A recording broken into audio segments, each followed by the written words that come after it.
So I'm literally bleeding in the executive bathroom 4 months pregnant, and my boss, the father of my baby, just pushed me during an argument in his office. I'm about to call the police when his wife barges in, but instead of checking on me, she pulls out her phone and starts recording, saying, "Perfect. This is exactly what I needed." Then she looks at me and drops the bombshell. "He killed his last mistress. You're in danger, and so is that baby. We have 48 hours before he tries to make you disappear. Permanently." Y'all, I thought I was just fighting for child support. I didn't know I was fighting for my life. Welcome back to Quisper TV, where we bring you the most insane jaw-dropping stories. New here? Hit that subscribe button now, because every week we're serving drama hotter than Korean barbecue. Loyal fan, comment below your name and where you are watching from, and I'll pick someone for a special shout-out in my next video. This is how we show love and grow together. Now buckle up, because Ifeoma's story is about to get darker. The rain was coming down in sheets that night, the kind of rain that feels like the sky is crying for you when you can't cry for yourself anymore. I woke up to the feeling of being watched. You know that prickle on the back of your neck that tells you something is wrong? I opened my eyes and there he was. Director Kim Jae-sung stood at the foot of my bed, silhouetted against the floor-to-ceiling windows of his penthouse, phone clutched in his hand, his face illuminated by the cold blue screen light. He wasn't looking at me with love. He wasn't even looking at me with anger. He was looking at me like I was a problem he needed to solve. "Ifeoma," he said, his voice eerily calm. "We need to talk about tomorrow." My hand instinctively went to my stomach. 4 months pregnant, barely showing, but the baby was there. Our baby. The baby he'd been pretending didn't exist for the past 6 weeks.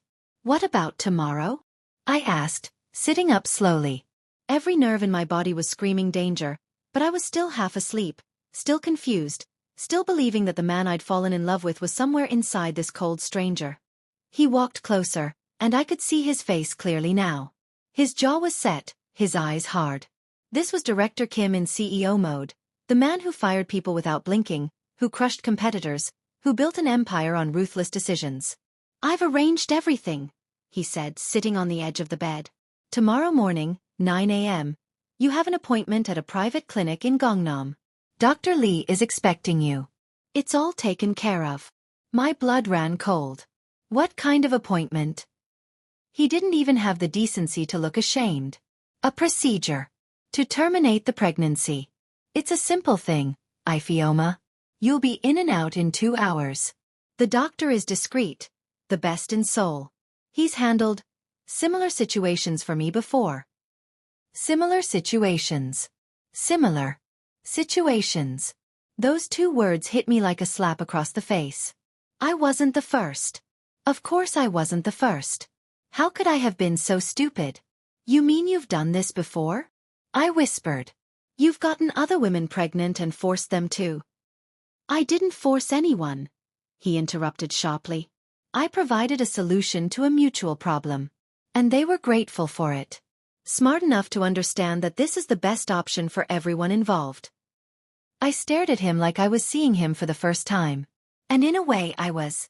For 6 months, I'd been in love with a fantasy. The charming CEO who noticed me, who made me feel special, who promised me the world. But this man in front of me? This was the real Kim Jae-sung. "I'm not doing it," I said, my voice shaking but firm. "This is our baby. Your baby. You don't get to just erase." His hand shot out and grabbed my wrist. Not hard enough to hurt, but hard enough to scare me. Hard enough to let me know that he could hurt me if he wanted to. "Let me be very clear," he said, leaning close enough that I could smell the whiskey on his breath. "This is not a discussion. This is not a negotiation. Tomorrow at 9 a.m., you will be at that clinic. You will have the procedure. And then we will never speak of this again. Do you understand?" Tears were streaming down my face now, but I couldn't look away from his eyes. They were empty. Hollow. Like looking into the eyes of a shark. "And if I refuse?" I managed to ask. He smiled then. Actually smiled. And it was the most terrifying thing I'd ever seen.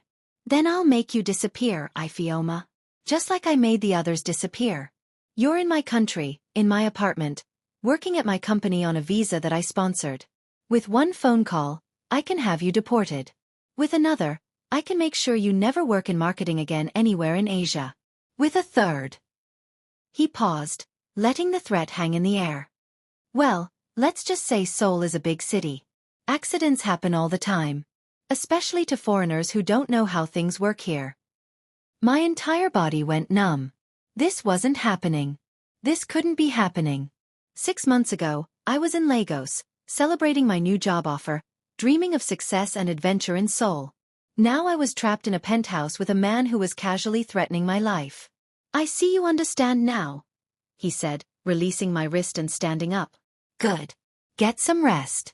You'll need your strength for tomorrow. He walked toward the bedroom door, and that's when something inside me snapped. Maybe it was the pregnancy hormones. Maybe it was my Nigerian blood that refuses to bow to anyone. Maybe it was just pure survival instinct. But I knew that if I got in that car tomorrow morning, I would never come back. I'm not going, I said louder. You can't make me. He turned around slowly, and the look on his face made my blood freeze. Can't I? He started walking back toward me, and I knew that I had about 30 seconds to get out of that apartment or I might not survive the night. I grabbed my phone from the nightstand and ran. Just ran. Barefoot, wearing nothing but his oversized t-shirt and my underwear, I ran out of that bedroom, down the hallway, past the living room with its million-dollar view of Seoul skyline, and slammed my hand against the elevator button. Ifioma. His voice boomed behind me, footsteps thundering. The elevator doors opened. Thank you, Jesus. And I threw myself inside, jabbing the lobby button over and over like it would make it go faster. The last thing I saw before the doors closed was Director Kim's face, twisted with rage, his hand reaching out to grab me. Then I was moving. Down, 43 floors to the ground. My hands were shaking so hard I could barely hold my phone. I had no shoes, no jacket, no money, no wallet. Just my phone with 23% battery and absolute terror coursing through my veins. The elevator dinged. Lobby. The security guard at the desk looked up, surprised to see me. Miss Okafor? Are you? I didn't let him finish. I ran. Out the glass doors, into the rain, onto the streets of Seoul at 3 a.m. The cold hit me like a wall. December in Seoul is no joke, probably around 2 degrees Celsius, and I was basically naked. But I kept running, phone clutched to my chest, rain soaking through my shirt, feet slapping against cold pavement. I ran until I couldn't run anymore, until my lungs were burning and my feet were bleeding and I collapsed against the wall of a 24-hour convenience store, gasping for air. That's when I looked at my phone and realized something terrifying. I had nowhere to go. 22. No friends in Seoul. Director Kim had isolated me from everyone at work, told me they were jealous, that I didn't need them. No family nearby. My parents were in Lagos, my sister in London. No apartment of my own. I lived in his penthouse. No money. My salary went into an account he'd set up, and I'd left my wallet upstairs. I was alone in a foreign country, pregnant, bleeding feet, soaking wet, with a man who'd just threatened to kill me. And that's when I made the craziest decision of my life. I scrolled through my contacts, all 15 of them, because Director Kim had made me delete most people for security reasons, red flag I'd ignored, and found the one number I'd saved secretly, the one he didn't know about. The number his wife had slipped me 3 weeks ago in the bathroom of a restaurant. I'd thought she was crazy then. She'd approached me while I was washing my hands, pressed a business card into my palm, and whispered, "When you need help, and you will, call me. Day or night. I'll answer." I'd almost thrown it away. Almost. But something told me to keep it, to hide it in my phone under a fake name, Dental Office. Now, standing outside that convenience store at 3:17 a.m., shivering and scared and more alone than I'd ever been in my life, I pressed call. It rang once. Twice. 3 times. Then, "He tried to hurt you, didn't he?" Her voice was calm. Almost like she'd been expecting this call. "How did you?" "Because you're calling me at 3 a.m. Because they always call at 3 a.m. Where are you?" I don't know. Some convenience store. I can see I looked around frantically, a Latte Cinema sign across the street. Hongdae. Stay right there. Don't move. Don't talk to anyone. I'm 10 minutes away. Mrs. Kim, call me Soo-Jean. And I Fioma. Her voice got quieter, more intense. He killed his last mistress. You're in danger, and so is that baby. We have 48 hours before he tries to make you disappear. Permanently. So when I get there, we run first and talk later. Understand?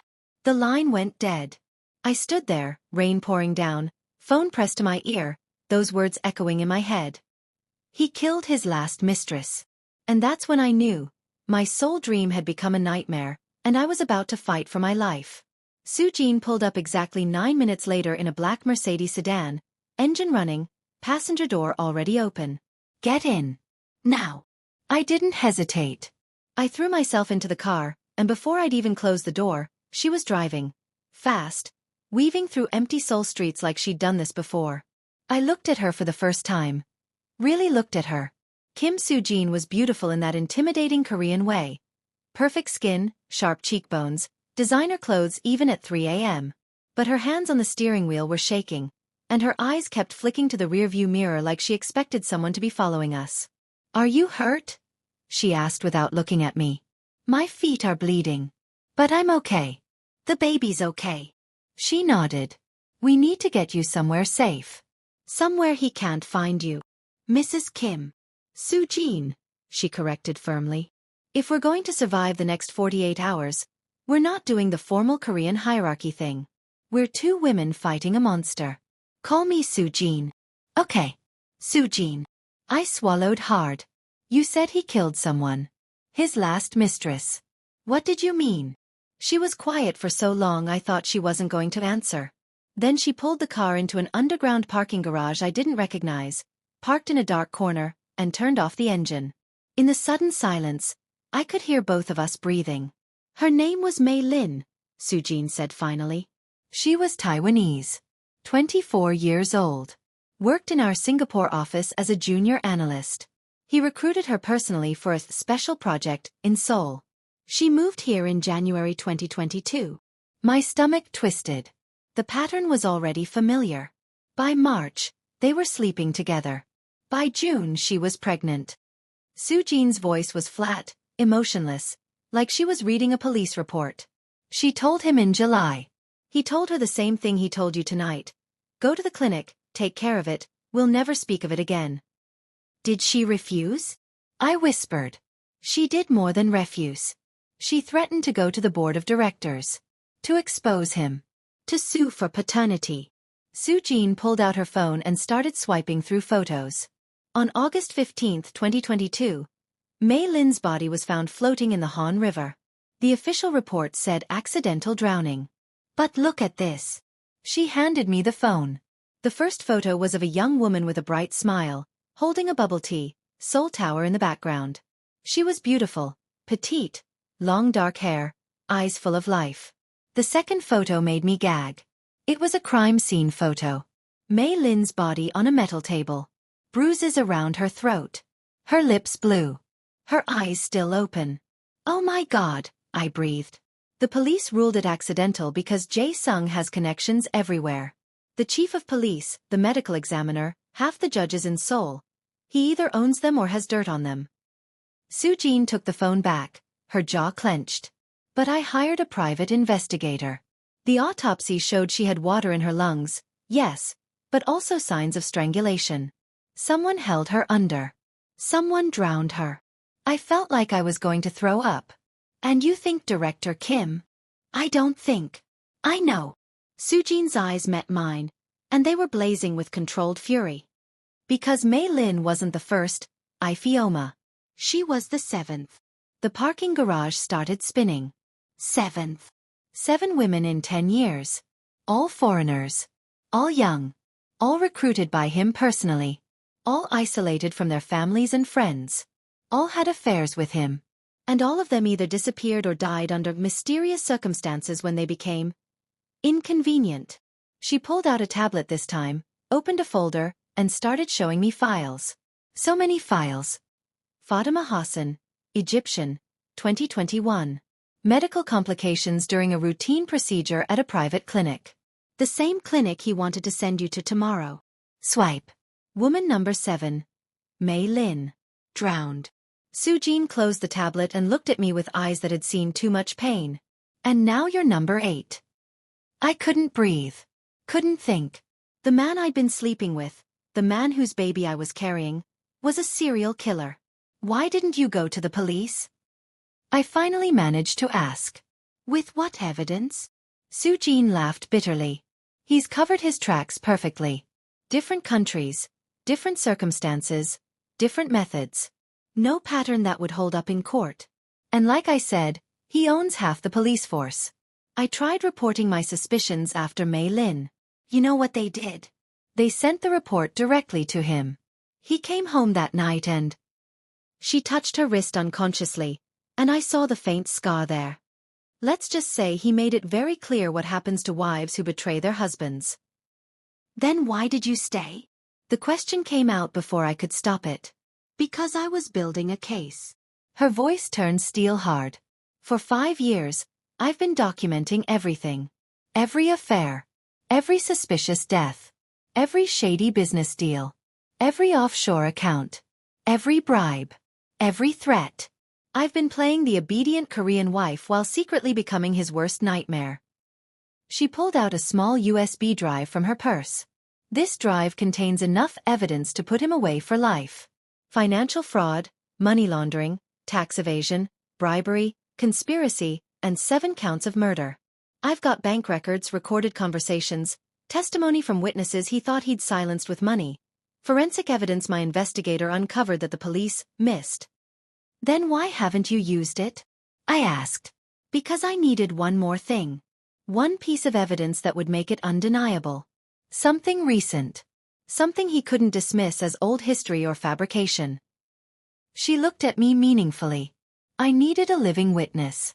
Someone he'd threatened. Someone who could testify to his pattern of behavior. Someone brave enough to stand up to him. You want me to help you take him down, I said slowly. I want us to destroy him, Sujin corrected. Together. Because separately, we're victims. But together. She smiled, and it was the smile of a woman who'd been planning revenge for years. Together, we're unstoppable. I looked down at my bleeding feet, at my soaking wet clothes, at my hand resting protectively on my small baby bump.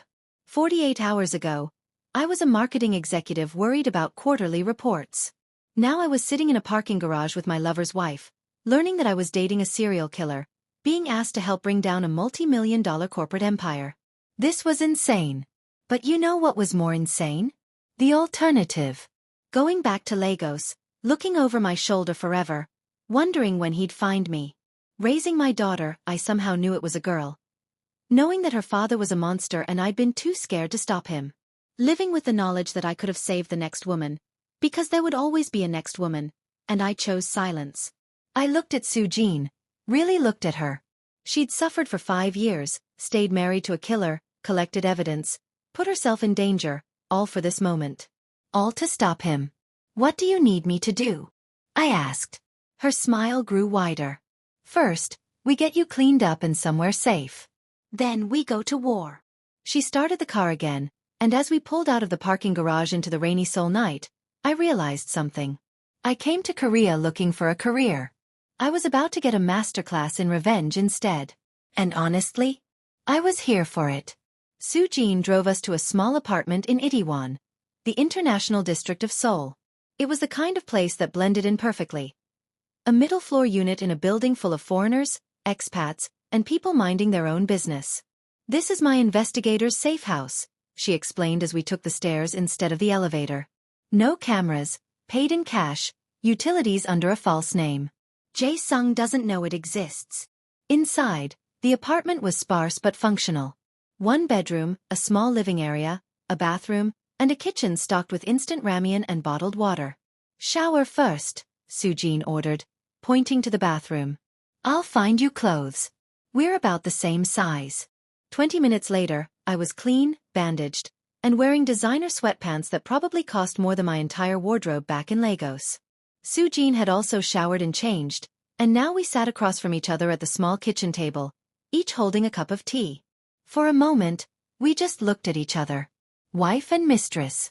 2 women who should have been enemies. 2 women who'd been played by the same man. I don't hate you, you know, Sujin said quietly.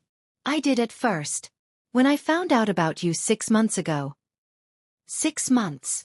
I interrupted. You've known since the beginning? I've known about all of them since the beginning.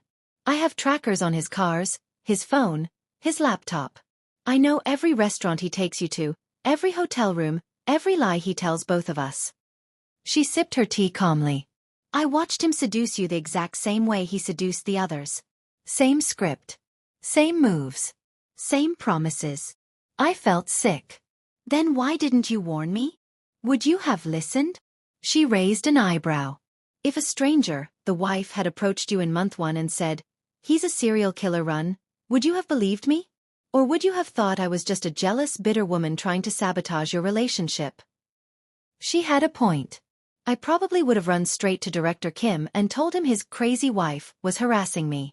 Which would have gotten me killed even faster. But when you got pregnant, Sujin continued, that changed everything.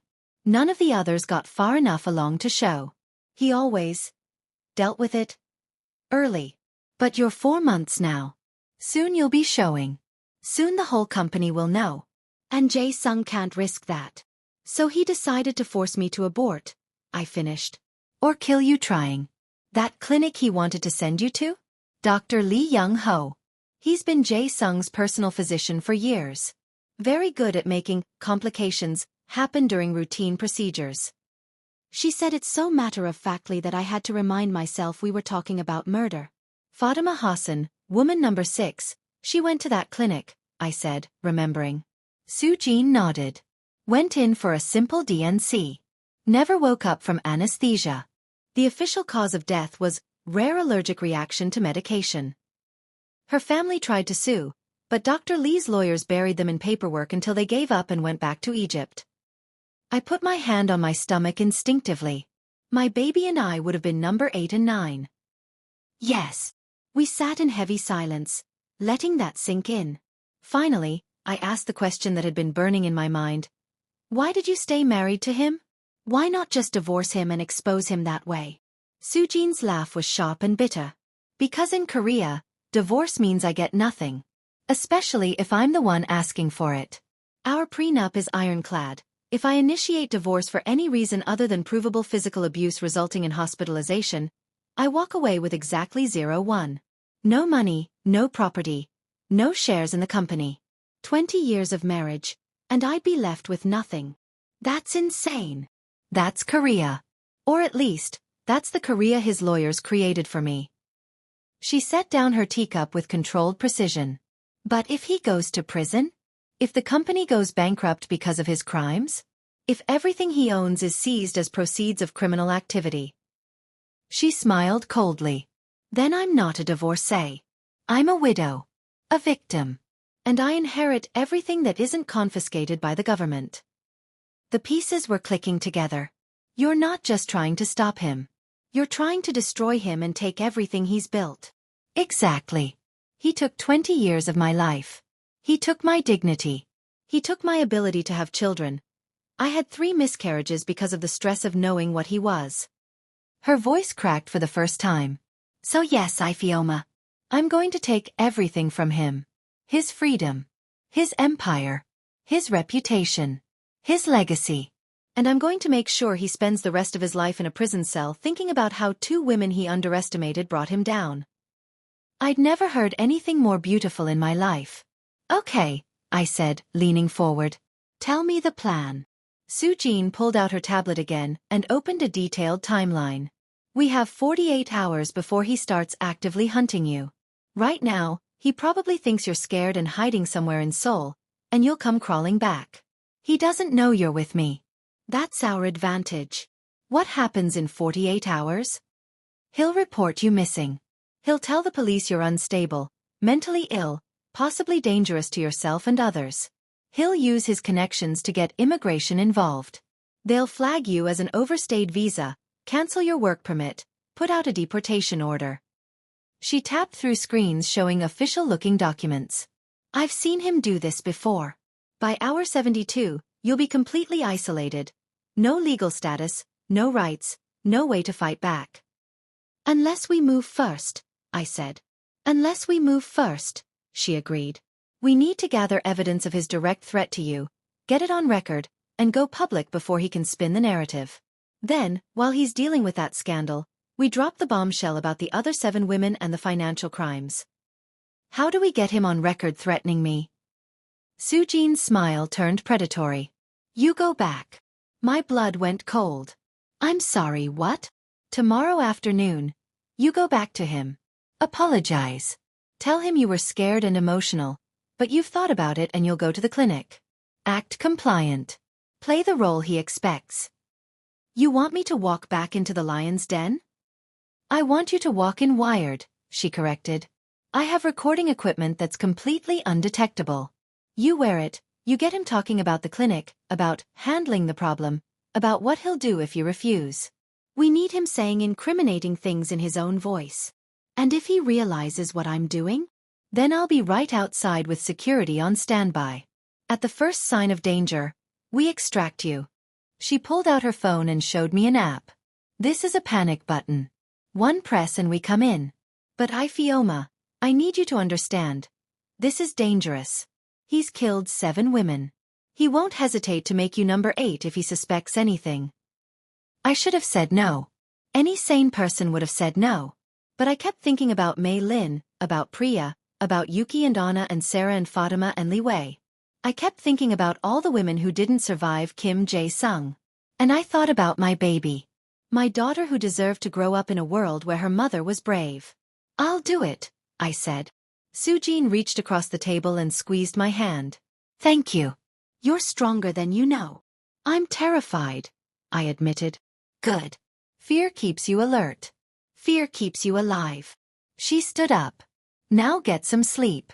Tomorrow, we start the most dangerous performance of your life. As I lay in the unfamiliar bed that night, hand on my stomach, I whispered to my unborn daughter. Mommy's about to do something really stupid and really brave. If this works, you'll never meet your father. And trust me, that's a gift. And if it doesn't work... I couldn't finish that sentence. Instead, I closed my eyes and prayed to every god I knew.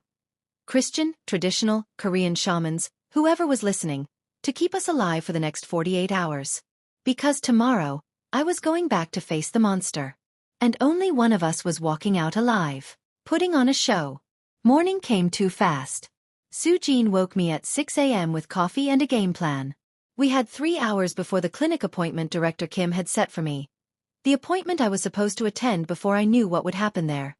First, the wire, Sujin said, pulling out what looked like a normal smartphone charging cable. This is actually a high-grade recording device. The cable has a microphone embedded in it. You'll keep your phone charging throughout the conversation. It'll look natural, like your battery died overnight.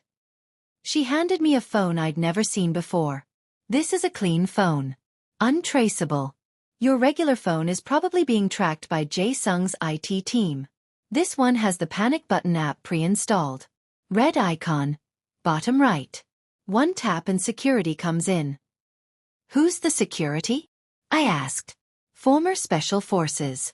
They work exclusively for my investigator. Completely loyal, completely confidential, and fully aware that they might have to go up against Jae-sung's people. She pulled out a card. This is their team leader, Mr. Choi. He'll be your shadow today. As if on cue, there was a knock at the door. Sujin opened it to reveal a man in his 40s, built like a tank, with eyes that had seen combat. Miss Okafor. He greeted me with a slight bow. I'll be keeping you safe today. If anything goes wrong, I'll be through that door in under 30 seconds. Somehow, that should have been comforting. Instead, it reminded me just how dangerous this was. Second, Sujin continued, your story. You were scared last night. You ran without thinking. You spent the night at a jjimjilbang, a Korean spa, because you had nowhere else to go. You've had time to calm down and think rationally. You understand that Jae-sung is right, that having this baby would ruin both your careers, that the clinic is the best option. I have to lie about murdering my baby, I said flatly. You have to lie about pretending to murder your baby so we can catch a real murderer, Sujin corrected. There's a difference. You're acting. Ifioma. Giving the performance of your life. Can you do that? Could I? Could I look the father of my child in the eye and pretend to agree to abortion while secretly recording him confessing to multiple murders? I touched my stomach. Felt the barely there flutter that might have been the baby or might have been my imagination. I can do it, I said. Good. Third, and this is critical. You need to get him talking about Mei Lin. Ask him about past girlfriends, about what happened to them. Act jealous, insecure. Men like Jae Sung love to brag when they think they're in control. His ego is his weakness. How do I bring up Mei Lin without it being obvious? You don't bring her up directly. You say something like, "What happened to the last woman you got pregnant?" Or "Have you done this before?" Let him volunteer the information. If he thinks you're just being an emotional, jealous girlfriend, he'll tell you everything. Soo-jin helped me get dressed, not in my clothes but in something from Director Kim's penthouse. She'd broken in while he was at an early morning meeting and grabbed my things. You need to look like you went back for your stuff, she explained. Like you're getting ready for the clinic appointment like a good girl.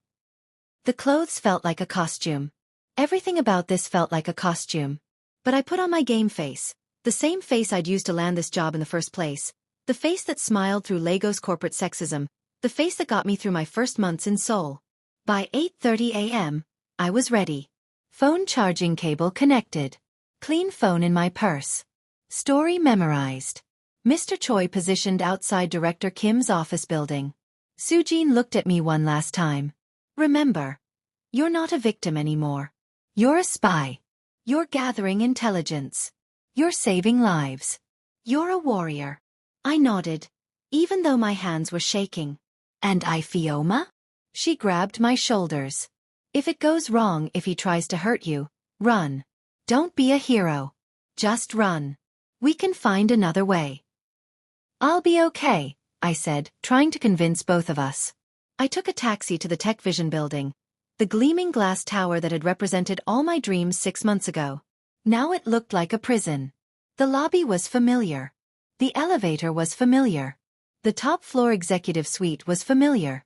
But everything felt different when you knew the truth. Director Kim's secretary looked surprised to see me.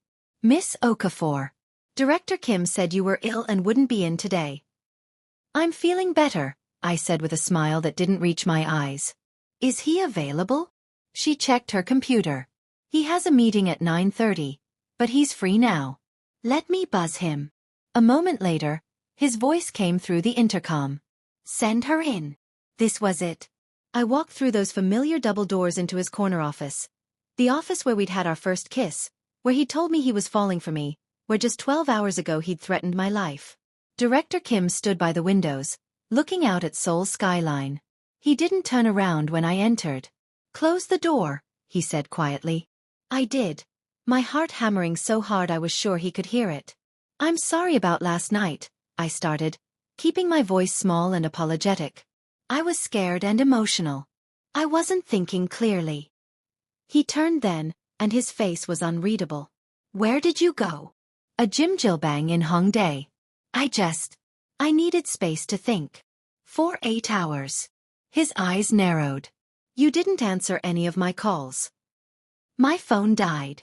I pulled out the clean phone and showed him, making sure the charging cable was visible as I plugged it into the outlet by his desk. I'm charging it now. I didn't mean to worry you. He studied me for a long moment, and I could see him calculating, analyzing, trying to figure out if I was telling the truth. And now, he asked, have you done your thinking? I took a deep breath, channeling every acting class I'd ever taken in university. You're right. About everything. Having this baby would destroy both our careers. It was selfish of me to even consider it. Something shifted in his expression. Relief? Satisfaction? Triumph? I'm glad you've come to your senses, he said, moving closer. The appointment is in 30 minutes. I'll drive you there myself. Before we go, I said carefully, I need to understand. Have you done this before? With other women? His jaw tightened. That's not relevant. It is to me. I let my voice crack a little. I need to know I'm not the first woman whose life you've ruined. Ruined. He actually laughed. Fioma, I'm saving your life. I'm protecting your career. Those other women understood that. Other women. Plural. He just admitted it. How many? I pressed, playing the jealous girlfriend angle Sujin had coached me on. Does it matter? Yes. Because I need to know if this is just what you do. Seduce young foreign employees, get them pregnant, and then what? Make them disappear. I'd pushed too hard. I saw it in his eyes. A flash of something dark and dangerous. Careful, Ifioma, he said softly. You're asking questions you don't want answers to. But I was already committed. And I needed him to say more. What happened to them? The other women. I let tears fall. Real tears, because I was genuinely terrified. Did they all just go to the clinic and everything was fine? He sighed, like I was a child asking stupid questions. Most of them, yes. They were smart enough to accept help and move on with their lives. And the ones who weren't smart? Director Kim walked to his desk and sat down, gesturing for me to sit across from him. The power dynamic was deliberate. Him in his CEO chair, me in the smaller visitor's seat. There was one woman, he said slowly. Taiwanese. Mei Lin. Beautiful girl. Very talented. But she was difficult. Like you were last night. My blood ran cold, but I kept my expression neutral. Curious. Concerned. What do you mean, difficult? She refused the clinic. Threatened to go to the board, to expose me, to ruin everything I'd built. His voice was casual, like he was discussing a problematic employee. She thought she had power over me because of the pregnancy. She thought I would be scared. What did you do? I whispered. He leaned back in his chair, studying me. I handled it. How? Ifioma, why are you so interested in ancient history? Mei Lin was 3 years ago. She's irrelevant. Because I want to know what happens to women who make you angry, I said honestly. He smiled then, that shark smile from last night. They learn that Kim Jae-sung always wins. One way or another. The door to his office burst open. We both jumped. Director Kim's face went from calm to furious in an instant. I said no interruptions. But it wasn't his secretary. It was Sujin. And she was holding her phone up, screen facing us, recording.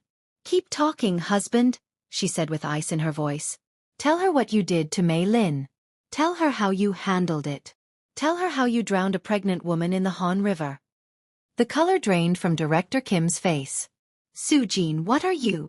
I've been recording everything, she interrupted. Every word. Every threat. Every confession. And so has she. She pointed at my phone, still charging on his desk. Director Kim's eyes went to the cable, then to me, and understanding dawned with absolute rage. You bitch, he snarled, lunging across the desk. I screamed and fell backward in my chair, hitting the floor hard. He was on top of me in seconds, hands around my throat, squeezing. You think you can trap me? You think you can record me? I'll kill you right now, you stupid. Security. Sujin was shouting. Security now. I couldn't breathe. His hands were crushing my windpipe. Black spots danced in my vision. My baby. Oh God, my baby. I clawed at his hands, at his face, but he was so much stronger. Then suddenly his weight was gone.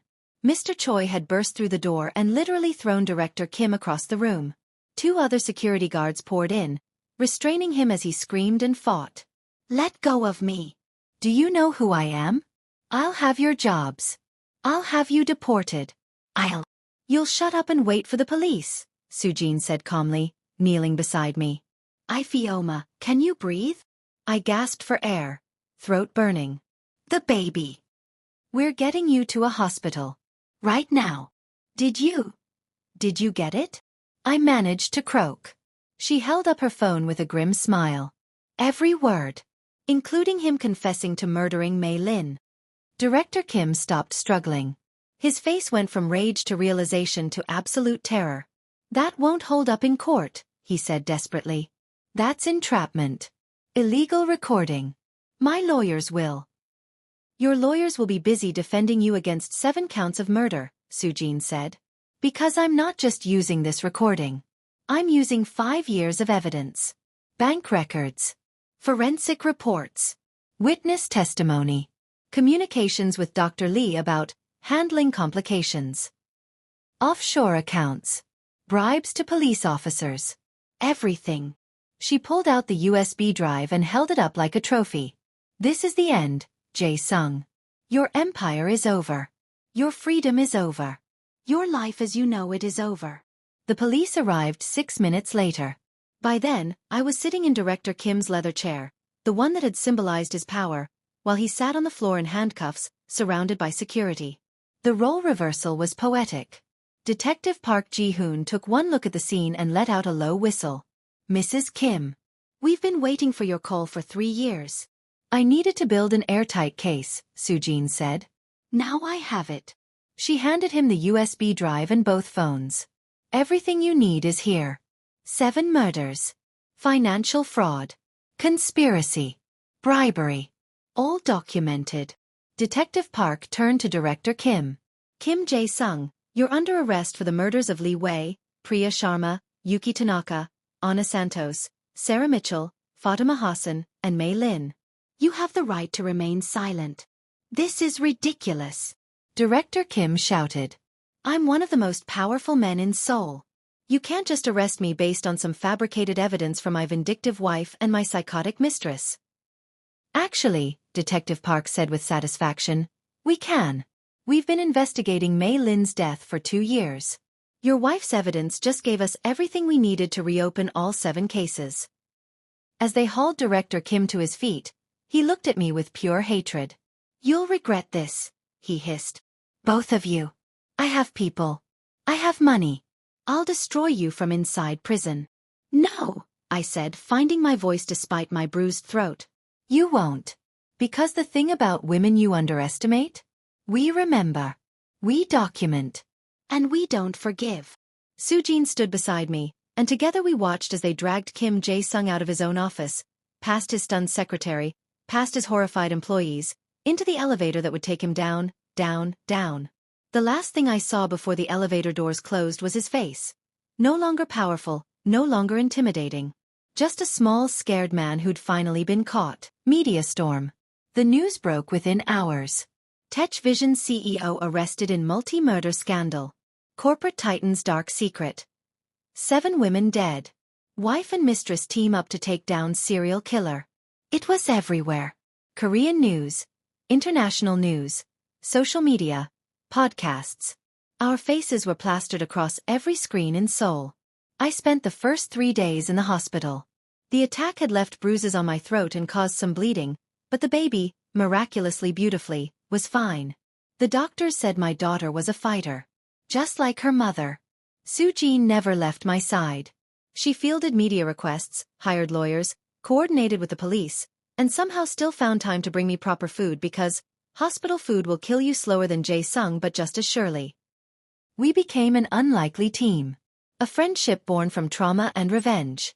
On day 4, Detective Park came to my hospital room with updates. We've exhumed Mei Lin's body, he said gently. The new autopsy confirms strangulation before drowning.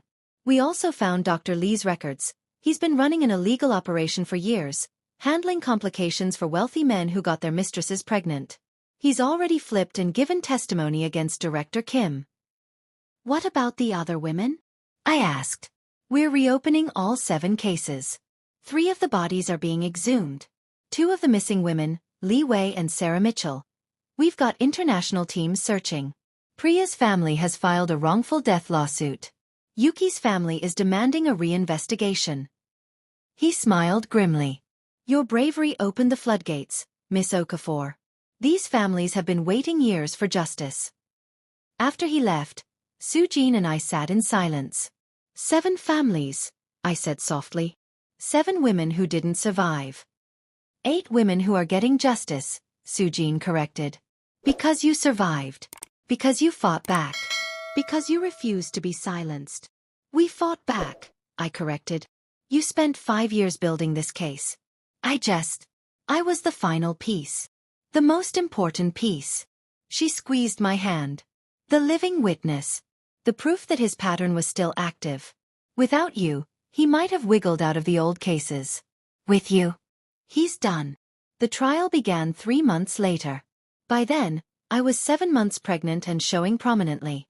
Sujin insisted I testify in person despite my condition. The jury needs to see you, she said. They need to see the woman he tried to kill, carrying the baby he tried to force you to abort. They need to see that his victims are real. She was right. Walking into that courtroom, 7 months pregnant, neck still showing faint bruises, was the most powerful statement I could make. Director Kim sat at the defense table in a prison jumpsuit, looking smaller than I'd ever seen him. His lawyers, an army of them, tried everything. They claimed the recordings were inadmissible. They claimed Sujin and I had conspired to frame him. They claimed he was the real victim of 2 vindictive women. It didn't work. The prosecution had too much evidence. Dr. Lee testified about the procedures he'd performed, including the one that killed Fatima Hassan. Director Kim's accountant, granted immunity, testified about the offshore accounts and the payments to make women disappear. A hotel employee testified about seeing Director Kim with Mei Lin the night she died. Cell phone records put him at the Han River. Security footage showed him leaving the area where her body was found. And then there were the recordings. The courtroom went silent as they played my phone recording of Director Kim confessing to handling Mei Lin, of him admitting to making women disappear, of him threatening to kill me if I didn't comply. I watched the jury's faces as they listened. Disgust, horror, anger. When it was my turn to testify, I told them everything. The seduction, the isolation, the pregnancy, the threat, the escape, the plan, the recording, the attack. He had his hands around my throat, I said, my voice steady despite the memories. He was choking me while I was pregnant with his child. And do you know what he said? He said, "I'll kill you right now, you stupid," and then security pulled him off. The defense attorney tried to rattle me during cross-examination. "Miss Okafor, isn't it true that you pursued Director Kim? That you used your feminine wiles to seduce a married man?" I looked him dead in the eye. "I pursued a job, sir. Director Kim pursued me. And when I tried to end it, he threatened my life." "But you recorded him without his knowledge. Isn't that illegal in Korea? Is murder legal in Korea?" I shot back. Because I was choosing between breaking recording laws and ending up dead in the Han River like Mei Lin. I chose survival. The prosecutor nearly applauded. Sujin testified for 2 full days. She brought everything. 5 years of documentation. Every affair. Every suspicious death. Every bribe. Every offshore transaction. Every threat. She was magnificent. Cold, calculated, devastating. The defense tried to paint her as a scorned wife seeking revenge. "Mrs. Kim," the defense attorney said with fake sympathy, "isn't it possible that you're simply angry about your husband's affairs and you've fabricated this entire conspiracy?" Sujin smiled. "Sir, I provided you with bank records, forensic evidence, testimony from 7 different countries, and communications directly from my husband's private server. Unless you're suggesting I have the skills of an international spy and the resources of the CIA, I didn't fabricate anything. I simply documented what my husband did." The jury deliberated for 4 hours. When they came back, the 4 women stood and read the verdict. On the charge of first-degree murder of Mei Lin Chen, guilty. On the charge of conspiracy to commit murder of Fatima Hassan, guilty. On the charge of conspiracy to commit murder of Priya Sharma, guilty. On and on it went. Guilty. Guilty. Guilty. 7 counts of murder. Multiple counts of fraud, money laundering, bribery, conspiracy, attempted murder for the attack on me. Director Kim showed no emotion. Just sat there, staring at the table. The judge gave him life in prison without the possibility of parole. "Mr. Kim," the judge said, her voice hard, "you used your wealth and power to prey on vulnerable women. You silenced them, you murdered them, and you thought you were untouchable. But justice, though delayed, has finally arrived. You will spend the rest of your natural life behind bars, and I hope every day you remember the names of the women whose lives you stole." As they led him away, he looked at me one last time. I put my hand on my pregnant belly and smiled. He looked away first. I gave birth to my daughter 6 weeks after the trial ended. Amara Chidinma Okafor. Grace that brings good news. She came into the world on a sunny April morning, screaming her little lungs out, perfect and healthy and alive. Everything her father had tried to prevent. Sujin was in the delivery room with me. She'd asked permission weeks earlier, said she wanted to be there when something good came from all the pain. When the nurse placed Amara in my arms, we both cried. "She's beautiful," Sujin whispered. "She looks like you." "Thank God for that," I laughed through tears. "The last thing I need is for her to look like him." "She has your strength," Sujin said. "I can already tell." The settlement from TechVision came through 3 months later. The company, desperate to distance itself from Director Kim's crimes, paid out massive damages to all the victims' families, including me. 50 million won? Try 500 million. Plus a formal apology. Plus guaranteed employment in their Lagos office if I ever wanted to return to corporate life. I didn't. Plus a fund set up for Amara's education that would see her through university anywhere in the world. Sujin got even more.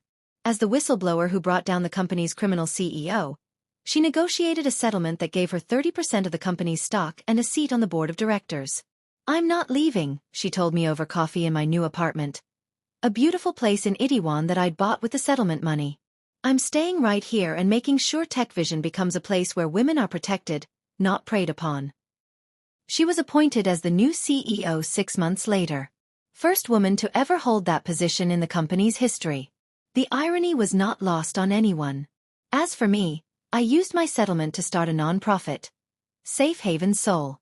We provide resources for foreign workers in Korea. Legal aid, housing assistance, emergency funds, and most importantly, belief.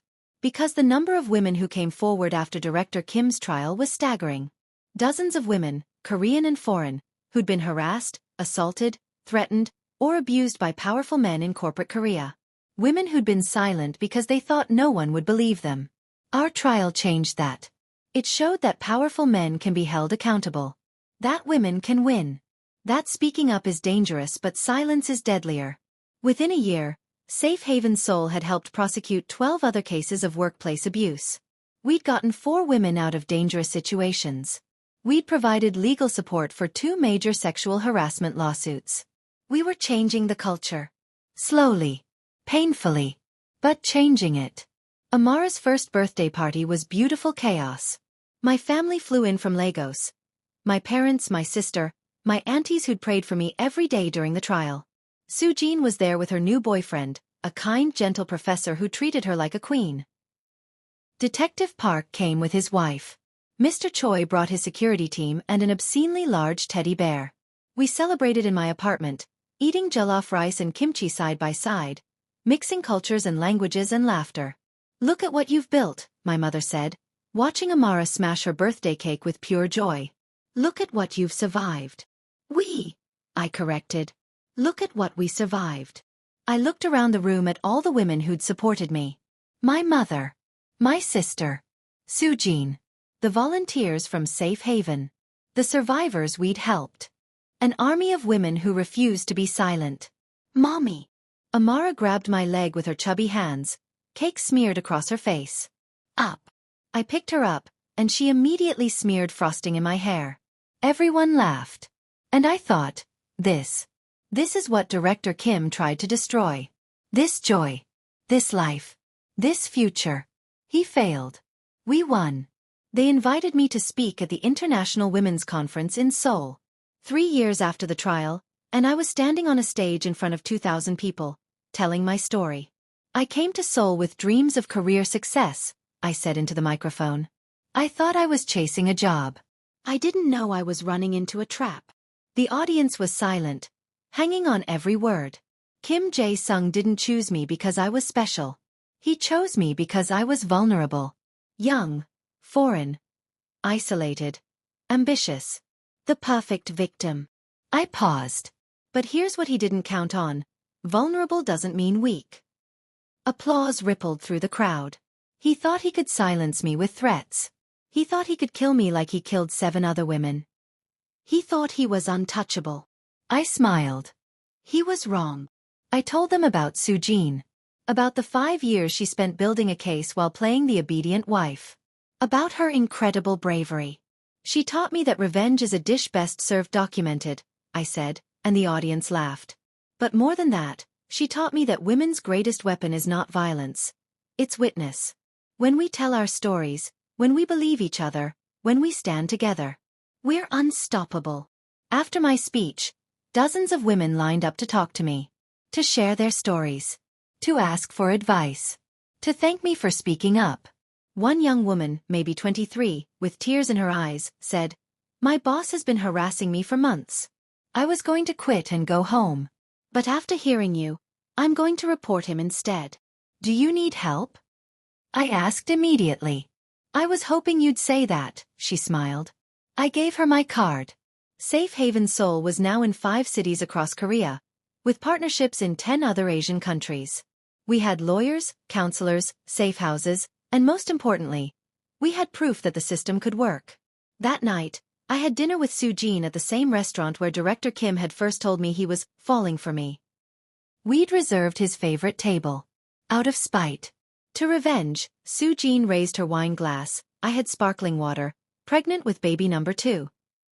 "To justice," I corrected, clinking my glass against hers. "Same thing in this case." We laughed. "Have you heard the latest about him?" Soo-jin asked. Director Kim was currently in Gimcheon prison, serving his life sentence. His appeals had all been denied. His empire had crumbled. TechVision had completely restructured under Soo-jin's leadership and was now a model for workplace equality. "I heard he tried to bribe a guard to smuggle out letters to his old contacts," I said. "It didn't work. He's in solitary now." "Good." Soo-jin's voice was ice. "I hope he lives a long, long life. I hope he spends 50 years in that cell thinking about what he did. I hope the ghosts of those 7 women haunt his dreams," I added. "They probably do." We ate in comfortable silence for a while, watching Seoul's lights sparkle outside the window. "Do you ever regret it?" Soo-jin asked suddenly. "Coming to Korea? Everything that happened." I thought about it honestly. If I could go back and not meet Director Kim? Absolutely, I said. But I can't. So instead, I choose to believe that everything happened for a reason. Mei Lin couldn't get justice. Priya couldn't. Yuki couldn't. But because of what happened to me, they did. Their families got closure. Other women got saved. I put my hand on my belly, where baby number 2 was growing. And I got Amara. And this little one. And you. My sister from another mother who happens to be my ex-lover's ex-wife.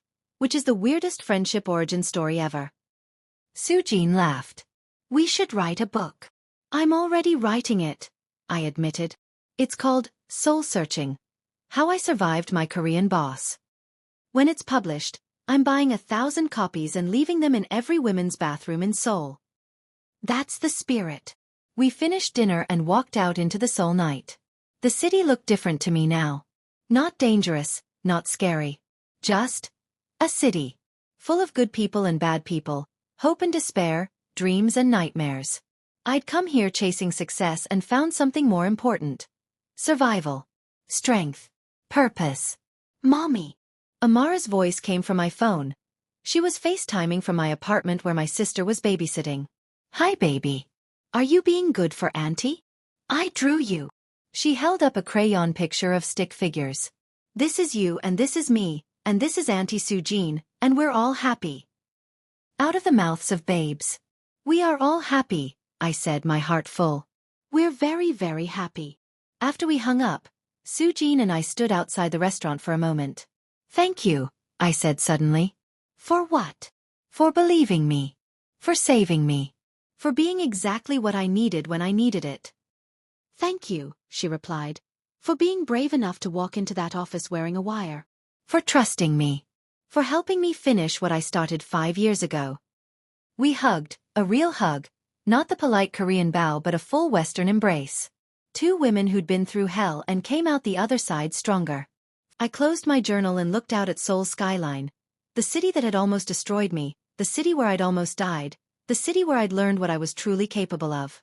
Tomorrow, I had 3 survivor intake meetings at Safe Haven. Next week, I was testifying at another trial. Helping another woman bring down another powerful man. Next month, my book was being published in 5 languages. The work wasn't done. It would never be done. Because there would always be men like Director Kim, and there would always be women who needed help escaping them. But tonight? Tonight I was just a mother, sitting on a balcony, grateful to be alive. My phone buzzed. A text from Sujin. Just saw the draft cover for your book.